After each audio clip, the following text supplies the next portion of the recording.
Hey everybody, Dave Rollins here. So today's topic is flash duration. And now what is flash duration? Flash duration is the fraction of a time that your flash goes off. And there are two different measurements for this. There's a T5 measurement and a T1 measurement. T1 measures basically the entire length of the flash. T1 is a much more accurate rating in terms of the action stopping power that you'll get.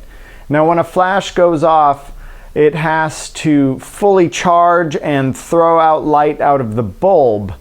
And so it varies based on the power setting that you're using. If you're at full power on your flash, with a large majority of the current flashes available, the flash goes off and it's a longer pulse of light than if you're, say, at quarter power. So I had a friend that was talking to me about how he was using flash but he couldn't get sharp images. And the issue was that he was using his flash at full power where it was like pop! And it's equivalent to using like a slower shutter speed. We don't want to do that. We want a faster shutter speed.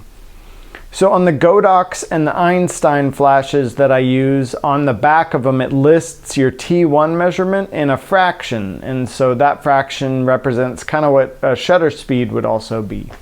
So for I'm going to speak mostly about Godox, but you'll see here a clip of the Einstein, the back of the Einstein. As I lower the power, that T1 measurement gets lower and lower.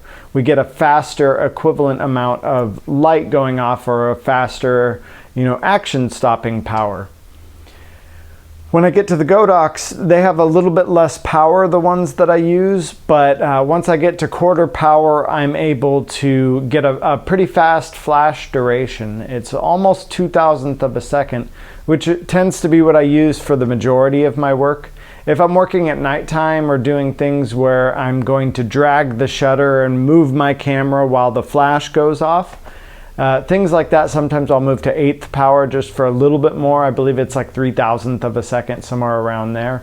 So I did a number of tests here to illustrate what that difference is between full power and then going down incrementally in your power settings. So we'll take a look at those here. You can see this full power image. The spokes on my bike, they still had motion blur to them, and those spokes are spinning fast. When we get to half power, it's a little bit better, but you can still see blur in the tire and in the spokes. When we get to quarter power here, you can see it's pretty much sharp all around. There's definitely a small amount of motion blur in there, but it'll be mitigated as we go lower and lower in the power settings, as you'll see here at 8th power. Once we get to that 3,000th of a second range, for the majority of things people are going to be photographing, like soccer or basketball, or in my instance, skateboarding, BMX, things of that nature, you're going to get a lot of action stopping power. So this is a really quick video just because it's such a basic topic. The flash goes off and it stops the action. Here's a number of examples of times that I've used that action stopping power to achieve that sharp subject but a blurry environment.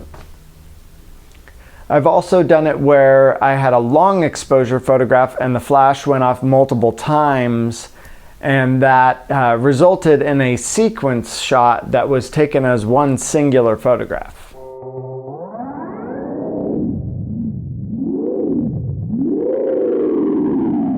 So you can see here, if your intent is to photograph action, then knowing the flash duration of your flash is a really important thing.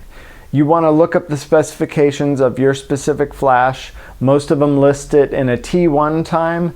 If it's listed in a T5 time, 1/1000th of a second, it's actually more like a third of that. So you're like 1/333.333333 of a second.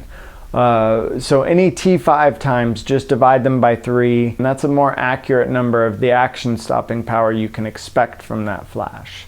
A lot of brands are starting to list just the T1 measurement because it really is the one that matters the most when it comes to photographing any type of action. So if you've got any questions, leave them in the comments below. Again, this was a quick video. If you like my videos and you want to support what I do, you can go to my website, daverollins.com.